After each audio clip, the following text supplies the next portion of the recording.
Basta kay Sir Rojan, ibang klase. Let's go! Okay, welcome muli sa ating klase. Sa video na to, pag-uusapan natin ang Article 1309. Dito sa article na to, dinidiscuss ang tungkol sa determination of performance by a third person. Pwede nga bang si third person na mag-determine kung paano ang performance ng isang contract or hindi? Kung pwede, kailan ito binding? Ano nga ba? Ready ka na? Sige, start tayo. Let's go! Ayan, sige, basahin muna natin. Article 1309. The determination of the performance may be left to a third person whose decision shall not be binding until it has been made known to both contracting parties. So this article na to dinidiscuss ang tungkol sa determination ng performance by a third person. Pero bago natin discuss ang 1309, connected ito sa 1308. Connected pa rin ito sa principle of mutuality. So yung mutuality ng contracts. Okay? Actually, exception to sa 1308. Okay? So kung hindi mo pa masyadong naintindihan yung ibig sabihin ng mutuality, okay, balikan mo yung lecture natin ng 1308. Ano nga ba muna ang ibig sabihin ng mutuality? Ibig sabihin niyan, mayroong equality ang parties kung ano yung magiging kasunduan nila, yung stipulations, kung paano yung compliance, yung performance, at kapag nagkaroon na sila ng agreement, yung contract will now be binding between them. So may force of law na, obligatory na siya, and no one can leave without the consent of the other. Except na lang kung merong consent, no? Tapos nasabi din natin sa 1308, na hindi puwedeng maiwan sa isang tao lang yung desisyon kung papaano ang compliance or validity ng magiging contract nila. Kasi nga, ang rule natin, the validity or compliance cannot be left to the will of one of them. Yun yung sinasabi sa 1308. Pero exception ngayon ang 1309. Okay? So exception 1309.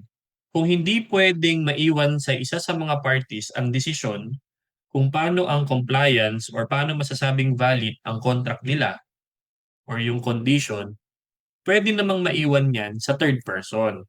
Okay? So ibig sabihin, while the validity cannot be left to the will of one of the parties, the determination of performance may be left to a third person. So sulat natin 'yun, while the validity or compliance cannot be left to the will of one of the parties, okay, the determination of performance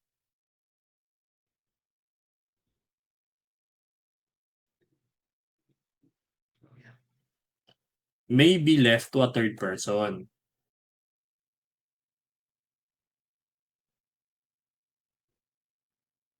Yan. Kung hindi pinapayagan na isa sa kanila lang ang masusunod pagdating sa mga stipulation or condition or compliance kung paano yung contract, pinapayagan naman ng batas na pwedeng pagkasunduan ng parties na yung third person na magde-decide para sa kanila. Third person, ibig sabihin hindi siya part of the contract. Okay? Kaya lang, binding lang siya kapag ipinaalam na sa mga parties. Okay? So, binding, nakalagay diyan, not binding until it has been known to both contracting parties. Yan. So hangga't hindi pa alam ng mga parties yung desisyon ng third person, hindi pa binding yung contract. Therefore, parang wala pa silang contract kasi hindi pa yun binding. Okay? So dapat kung nagkasundo sila na si third person ang magde-determine ng isang compliance or performance, kailangan ipaalam ni third person sa kanilang dalawa para maging mutual na yung contract natin at meron na siyang force of law, dahil binding na siya. Eh, kasi yun yung sinasabi diyan sa 1309. Yung decision ni third person hindi magiging binding until ipaalam sa mga parties involved. Yan. Halimbawa, sa mga senaryo puwedeng third person na mag-determine? O example natin, contract of sale, contract of sale, kung saan hindi magkasundo si buyer at si seller kung magkano ang presyo, yung fixing ng price, si third person na magsasabi. Pero dapat nagkasundo sila na yung third person na magsasabi. Tapos 'pag nasabi na ni third person kung anong presyo niyan, binding na yun, okey? Liban na lang kung inequitable, yung sinasabi ngayon sa 1310 o pag-uusapan natin 'yan sa susunod na lecture natin. Sa ngayon, general rule, puwedeng si third person ang magsabi kung papaano yung magiging stipulation sa kontrata ng dalawang tao na walang na kung saan wala siyang kinalaman, okey? Tapos 'pag kung ano yung desisyon ng third person, yun ang susundin. Basta yung alam na nung mga parties. Liban na nga lang kung hindi patas yung ginawa ni third person at merong pinaboran dun sa isa sa dalawa. Yun yung 1310. Again, yung mutuality is 1308 tapos exception dun is 1309 para lang malinaw tayo. So yun, dito nagtatapos yung 1309, maikli lang talaga kasi siya. Um, Basically, may principle or characteristic ang contract na maging mutual or may mutuality. Ibig sabihin nagkasundo na sila at kapag nagkasundo na sila, ano na siya, binding na at hindi puwedeng maging reason nga yung maling desisyon na ginawa niya, okey? Dahil lang siya'y lugi. So therefore, may contract na sila. Pero sabi sa 1309, kung hindi magkasundo ang parties kung sa isang particular na usapan or stipulation, puwede na lang iasa yon sa third person na nagkasundo silang iasa sa third person. Ngayon, si third person kung ano man ang desisyon niyang ibinigay, kailangan sundin nila yon basta alam nila parehas kung ano yung desisyon. Kasi sabi nga, hindi binding 'pag hindi nila alam, kailangan ipaalam. O ano example niyan, contract of sale, ibebenta ko yung laptop ko sa'yo, kaya lang hindi ko alam kung magkano. Okey? Kaya sabi mo, "Ay hindi ko rin alam.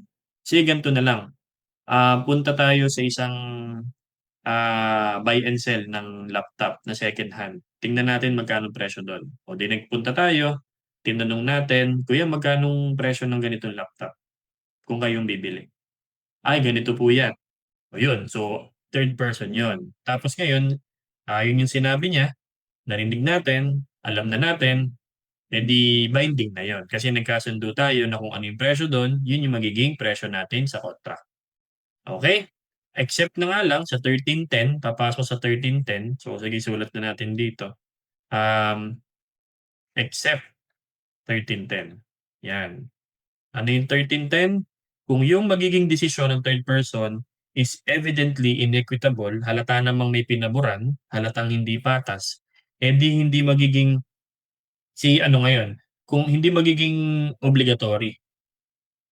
Pero kung may intensyon talaga kayong makipagkontrata, eh di hingi kayo sa court ng tulong kung paano magiging equitable yung inequitable, okey? Yun. So, I hope meron akong dagdag na bagong learnings na magagamit ninyo sa inyong mga klase. Kung medyo nabilisan ka, ulitin yung lecture natin, I'm sure makukuha mo rin yan. Yan laging sinasabi sa inyo, mag-aaral kayo mabuti, mag-ingat palagi at laging tatandaan, ibang klase ka. Ba-bye.